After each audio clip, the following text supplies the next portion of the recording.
Et salut à tous les amis, c'est Fonir, j'espère que vous allez bien. Et aujourd'hui, on va se faire un petit déballage. Donc, oui, c'est la station pour charger les deux manettes PlayStation 5. Donc, j'ai actuellement une manette. Je n'ai pas la deuxième, mais plus tard, je compte acheter la nouvelle manette qui va sortir en noir.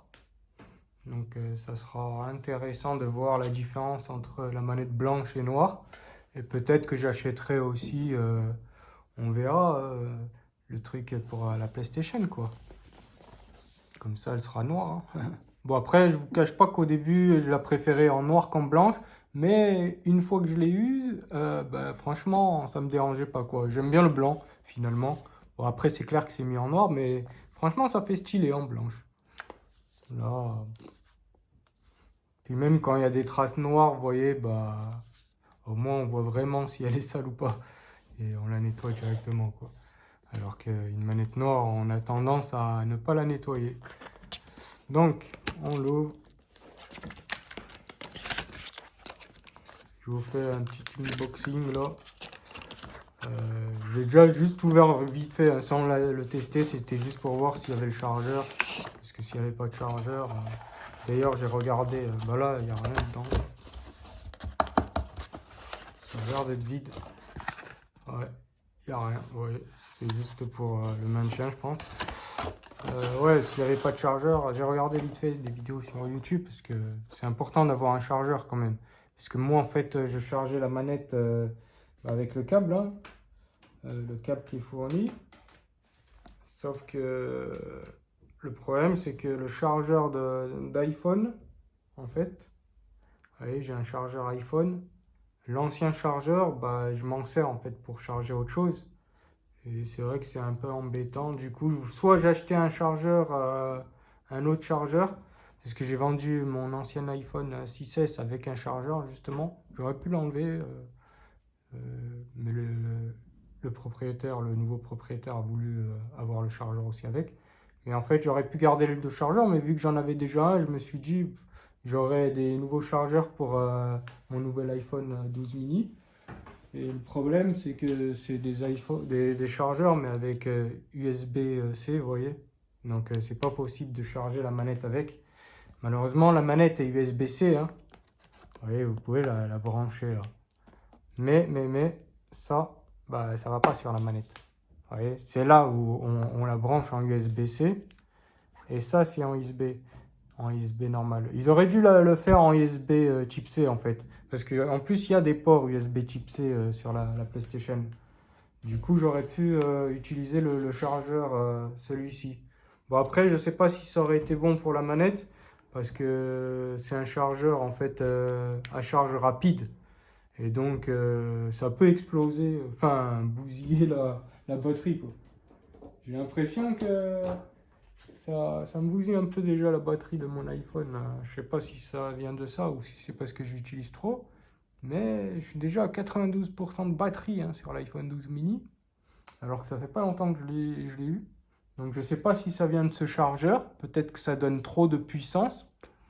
Après, j'avais déjà, avant de l'avoir, il y en avait qui disaient que c'était pas très bon pour l'iPhone. Mais bon, c'est un chargeur Apple. Donc voilà quoi. Je me suis dit, on va faire confiance à Apple, quoi. Ceux qui font les trucs, hein. Donc, vous voyez, la boîte, elle est comme ça. Voilà. On a le bloc chargeur recouvert d'un petit tissu, enfin, en plastique, quoi. Et donc, on retrouve le petit bloc chargeur, la station. Donc, c'est une station, en fait, de la même couleur que la PlayStation. Ah bah tiens, ça c'est blanc, vous voyez. Je pense pas qu'on puisse le changer. Donc si je mets la PlayStation en noir, bah ça ce sera blanc, quoi. Ça ira pas avec. Bon. Après peut-être qu'ils vont en sortir des noirs. À mon avis oui, hein. En plus tout en noir comme ça. Mais c'est vrai qu'en blanc ça fait stylé. Même en noir, hein, ça ferait stylé. Après, bah, il y a toujours moyen de coller un autocollant noir. Après, moi, c'est pas vraiment mon truc de changer la couleur, hein. Après, une fois que vous avez la PlayStation, vous la mettez dans le meuble et voilà quoi. Vous y faites plus trop attention. Mais bon, c'est toujours bien d'avoir, en fait, genre, on va dire, ce que vous voulez avec telle couleur, quoi. Par exemple, si vous avez un ordinateur ou un appareil photo ou je sais pas quoi, bah, c'est toujours bien de choisir la couleur.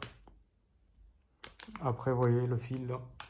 Donc c'est cool parce qu'on a quand même le chargeur avec. Hein. C'est pas juste l'alimentation. Et franchement, comme je vous ai dit, j'ai pas acheté un deuxième chargeur parce que le chargeur, bon, j'aurais pu l'acheter d'occasion, mais sinon un chargeur neuf, ça vaut 25 euros. Un chargeur iPhone. Hein. Après, je peux trouver un autre chargeur d'une autre marque, d'une marque bidon pour 5-10 euros. Hein. Ça, c'est pas un souci. Après, moi, je voulais quand même un bon chargeur, pas un truc qui m'explose non plus la batterie de la manette, quoi. Ou si je charge mon téléphone ou autre, je veux pas non plus d'un chargeur de merde. Donc, soit je l'ai acheté d'occasion, mais bon, voilà, après, il faut que je cherche et tout. Sinon, je l'ai acheté neuf direct en magasin sans me prendre la tête. Je mettais 25. Et là, j'ai vu ça, ça vaut 30 euros. Quitte à rajouter 5 euros de plus, bah, j'ai acheté ça. En plus, quand j'aurai deux manettes, par exemple, je charge la manette, vous voyez. Hop, tac, comme ça. D'ailleurs, il faut que je trouve le casque. Et comme ça, je vous ferai un petit déballage du casque. Et la deuxième manette, tu la poses ici. Tu as les deux manettes qui se rechargent. Tu peux même en utiliser une. Jouer avec, dès qu'elle a plus de batterie, tu prends l'autre. Comme ça, tu te fais pas chier. Sinon, tu la laisses brancher toute la soirée. Après, je sais pas si c'est une bonne chose de la laisser brancher vraiment H24. Je pense pas. Hein. À mon avis, il faut le débrancher. Après, il n'y a pas de petit interrupteur. Vous voyez, sur le machin. Donc, à mon avis, il faudra, une fois qu'elle est chargée, bah, vous enlevez la manette et voilà. Je pense que ça va s'éclairer quand elle sera en charge. Mais je vais la brancher directement et on va voir tout ça directement. Hein. Alors. Euh, il est où le machin? Ah, ok. C'est ça qu'il faut brancher en premier. Là, je filme actuellement avec le petit trépied que j'ai acheté. D'ailleurs, la petite vidéo qui est sur la chaîne YouTube. Ok. Bon, je n'ai pas encore posté à l'heure où je fais cette vidéo, mais je vais la poster. Donc, n'hésitez pas à la regarder si vous êtes intéressé pour un petit trépied pour faire des petites vidéos de déballage. Vous voyez, c'est ce chargeur hein, que je vous parlais. Attendez, je vais vous montrer ça. Bon. Ouais, c'est un chargeur comme ça vaut dans les 25 euros. Ça, c'est mon chargeur de l'iPhone 6S et j'avais le même que mon pote m'a donné. Il m'avait offert un chargeur parce que c'est vrai que mon iPhone 6S il perdait tellement trop de batterie que je devais l'utiliser. Par exemple, quand j'étais dans la cuisine, hop, je le branchais dans la cuisine. Je prenais toujours un chargeur sur moi dans ma sacoche au cas où, vous voyez. Et celui-là, je l'ai laissé à la maison. Donc, bon, après, l'iPhone 12 mini, ça va, il tient la charge. Mais c'est vrai que c'est pas ouf non plus. Donc voici, on a la petite batterie là. Donc je sais pas pourquoi ils ont mis une petite batterie. Peut-être que ça demande beaucoup de ressources. Ils l'ont pas mis à l'intérieur, du coup c'est assez léger.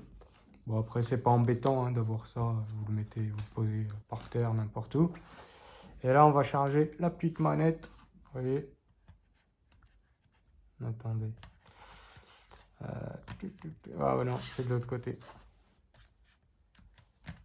Non. Ouais voilà, c'est ça. Et vous voyez là. Je sais pas si vous voyez la vidéo, mais ça c'est clair. Ça s'est éclairé tout à l'heure. Après, je sais pas, je crois qu'elle est chargée au max. Hein. Je l'ai chargée, c'était quand hier. Donc voilà. Et là, vous pouvez la poser aussi ici. Vous voyez là la petite lumière. Bon, après là, il y a beaucoup de lumière, donc vous voyez peut-être pas forcément. Après, on a une petite notice qui va avec. Petite garantie et tout ça, quoi. Vous voyez, je vous dis comment faire. Donc, il me manquera plus que le casque. Le casque Pulse 3D. J'utilise actuellement ça hein, pour faire des vidéos. Mais c'est vrai que ça, c'est bien, ouais, c'est bien. Mais quand on a le son de la télévision, en fait, ça résonne. Mais j'ai un autre casque. D'ailleurs, je vous ferai un test de l'autre casque et du casque Pulse 3D dans la vidéo. Et je sais pas si je vais la coller à celle-ci. Et puis cette télécommande qui est vraiment terrible. Donc je vous ai fait le déballage et tout ça. Et sur le déballage de la PS5. Donc franchement terrible, hein. Je suis pas déçu de l'avoir acheté. Et franchement, ça vaut 30 euros. Enfin 29 et quelques. Et ça pareil, 29 et quelques, donc 30 euros. Pour 60 euros, vous avez les deux objets. La manette, je sais pas combien elle coûte, mais quand elle sortira en noir, je l'achèterai peut-être. Pas tout de suite, mais après, je suis pas pressé, hein. Cette manette marche très bien. Pour l'instant, la mienne, elle bug pas, il n'y a pas eu de souci. Franchement, j'aime bien les touches. Parce que quand je joue et tout ça, par exemple la FIFA, NBA 2K 21, 21, eh ben, les palettes derrière, elles durcissent. Et quand les joueurs ils sont fatigués, vraiment, tu sens que c'est dur à appuyer. Tu sens vraiment la lourdeur des joueurs. Et les joueurs dans FIFA, ils ont du mal à courir, quoi. Ils sont fatigués, ils sont morts, ils ont du mal à défendre. Donc on voit vraiment la pression, le ressenti au niveau de la manette. Franchement, c'est quelque chose. En plus, au niveau des vibrations, on sent vraiment les vibrations, même dans les gâchettes, dans tout, carrément dans tout. Et c'est pas les mêmes vibrations qu'on avait sur la PS4 Pro, de la manette de la PS4 Pro. C'est là vraiment, ça vibre, mais intensément. On peut régler tout ça sur la PlayStation 5 d'ailleurs. Et c'est incroyable, quoi. C'est ce qu'ils ont pensé à faire. Franchement, je pense pas qu'il y ait ça sur Xbox, quoi, mais franchement, chapeau à Sony pour avoir travaillé sur la manette de la PlayStation 5 aussi parfaitement bien, quoi. Donc voici la petite notice. Donc je vous ferai un petit ressenti hein, en même temps que je déballerai le casque de ça, voir ce que ça donne. Sinon, je referai une vidéo que je collerai à celle-ci. Donc, bah voilà, la notice. Voyez, vous branchez ça, tac, tac. Tout est expliqué. Bon. Bah, c'était une petite vidéo, les amis. Moi, je vous dis à une prochaine vidéo. Je comparerai les deux casques et voir vraiment ce qui donne ce petit casque à 100 euros, le Pulse 3D là. Parce que moi, j'ai un casque actuellement Sony. Sauf que le Bluetooth ne marche pas sur la PS5. Et le casque, en fait, je vais vous le montrer vite fait. Pour ceux qui n'auront pas vu la vidéo de déballage. Vous voyez, ce casque, en fait, ce qu'il y a, c'est qu'il ne marche pas sur la PlayStation 5.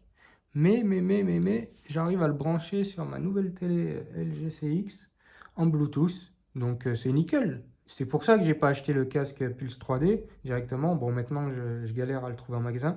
Parce que je voulais tester ce casque avant. Mais le problème, c'est que le micro ne marche pas. Il ne marche ni sur la PlayStation 5, ni sur la télévision. C'est pour ça que j'utilise ce micro-là. Après, c'est pas forcément embêtant.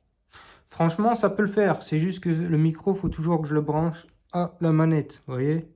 Donc, je dois toujours brancher ce micro-là à la manette. Et c'est vrai que quand, des fois, bah, je sais pas, je me lève pour aller boire un verre d'eau, par exemple, il faut que je retire ce petit truc-là. J'enlève directement le casque. Et c'est vrai que si j'avais que le micro sur le casque, eh ben, je retirais le casque, je poserais la manette et voilà, direct. Mais là, il faut que je me fasse chier à enlever ça du t-shirt, tac. Et après, il faut que j'enlève aussi le casque. Donc, c'est un peu plus long. Après, ce casque, c'est vrai que quand je les garde plusieurs heures, d'ailleurs, les mousses, elles commencent à péter, hein. Bon, après, je sais pas si je peux en trouver sur Internet. C'est vrai que ça fait longtemps que je l'ai. Franchement, j'utilise assez. Par contre, niveau batterie, il dure super longtemps. Rien à voir avec le casque Pulse 3D. Parce que j'ai vu des mecs parler de ce casque Pulse 3D comme quoi la batterie durait même pas une journée. Celui-là, non. Celui-là, franchement, elle dure bien longtemps. Tu peux jouer longtemps. Des fois, je fais des streams de 12 heures complets sur la PlayStation 5 sur Twitch. Et franchement, la batterie, rien à dire. Donc, de ce côté-là, voilà. Après, au niveau de l'arceau et tout ça, il fait pas mal. C'est juste que au bout d'un moment, tu commences à avoir chaud. Pas au bout d'une heure ou deux, mais au bout de 4 heures, 5 heures. Donc, avoir le confort vraiment du casque Pulse 3D de chez Sony. Et on va comparer entre les deux casques et voir ce que ça donne réellement, quoi. Donc, voilà. Vous aurez une prochaine vidéo sur le casque dès que je l'aurai trouvé. Et peut-être que je posterai cette vidéo avant ou peut-être que je collerai les deux vidéos. Donc, tchuss la famille, c'était Fonir. Portez-vous bien, n'hésitez pas à commenter si vous avez des questions.